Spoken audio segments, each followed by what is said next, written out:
Hello everyone, this is G-Shock High Fashion Channel and welcome to another G-Shock unboxing or review video. Today I'm wearing my MRG full titanium metal frogman G-Shock watch, which is very interesting. I mean, just look at how the watch fits on my wrist. Very well. And I'll have to share this again if you miss out the unboxing or review video about this watch. Let me show you guys one little trick that I always use each time I'm wearing the watch is that I extend this watch band and then place it back over here. Now the watch gonna fit very loose. I mean, just look at it. It looks like magic. Very cool. Now I could put the watch all the way at the front here and then it looks normal now. I mean, it's very cool, right?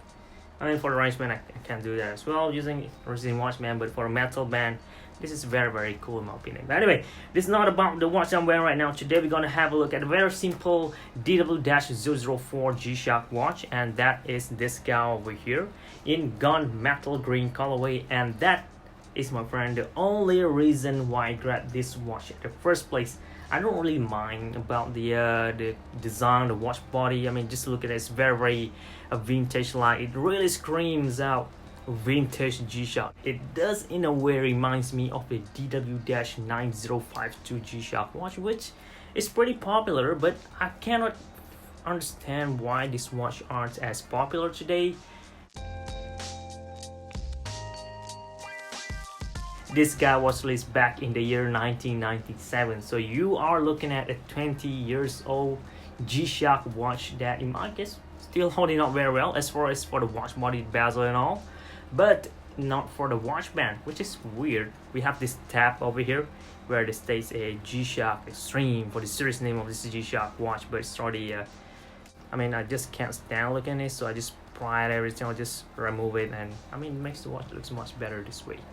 So here is the watch. This watch was released again in 1997 at a retail price of 16,000 Japanese yen. But if you actually look for this G-Shock watch today, like in eBay or mostly from your Japan auction, you're gonna find out that the price for this don't even come as close as the retail price of this model 20 years ago. This is the G-Shock Perfect Bubble 3.5 anniversary version, and we have this page where they actually states or list down all the color variations. We have 9 color variations of this watch. This is a metal green colorway, and in my opinion looks the best. I really wish Casio G-Shock re-release any G-Shock at all today. A brand new model, obviously. Don't re-release this thing again. Just release something else or something like this, you know what I'm saying, in this green, in this tone of green. Back to the theme of this model again for extreme sports, which I'm pretty certain most of you guys are already familiar of, but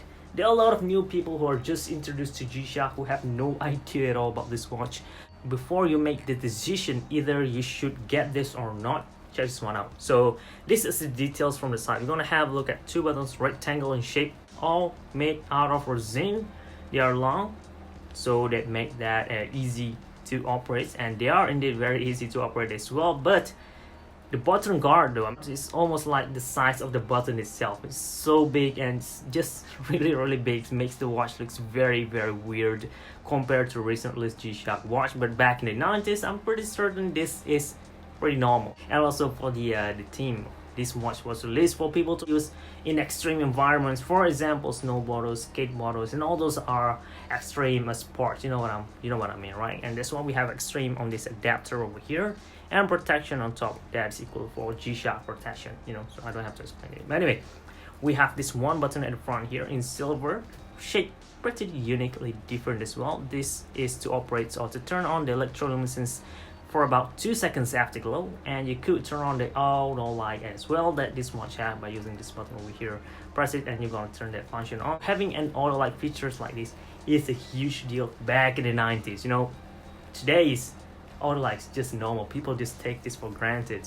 I take this for granted as well. For the function, this watch don't have much of it. Just at home time, we have timekeeping down here and data display on top. The display in the middle was just fully used for graphics animations, and that's pretty much it.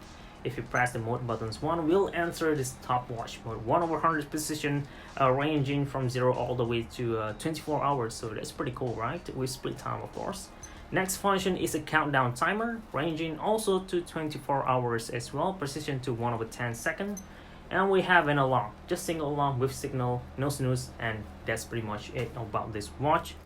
This is the DW-004, water resistant to also 20 bar, and that's pretty cool. And seems like I just ring the signal of the watch. That's pretty interesting. Let me stop this work. Alright, this watch is fully made in Japan as being stated on the back plate, but if you disassemble the watch, you're gonna see that the engine, the module, the movement itself also was fully made in Japan. So you're gonna have yourself a full made in Japan G-Shock watch that not gonna break the bank, but the downside again, the appearance not gonna be as appealing compared to, I mean, not this, this is a vintage, compared to this type of model or any watch that we got today, for example this guy. So let me compare the size of this watch compared to a regular square G-Shock watch. I mean, they are almost the same size, but this watch is significantly thicker. I mean, just look at how thick it looks. Just look at that. Combine the watch body all the way to the watch band. We have this velcro part down here to lock in, and this part is stitched together like so, so it's not gonna come out anytime soon at all. And you guys could already see over 20 years now, the watch band still holding up very well.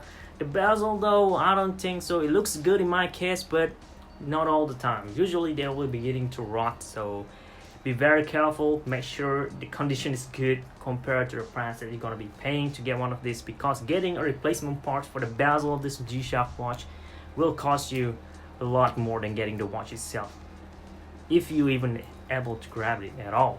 You don't necessarily need to put this directly on your wrist. You could put this over your cuff or even over something else. The watch band is really long.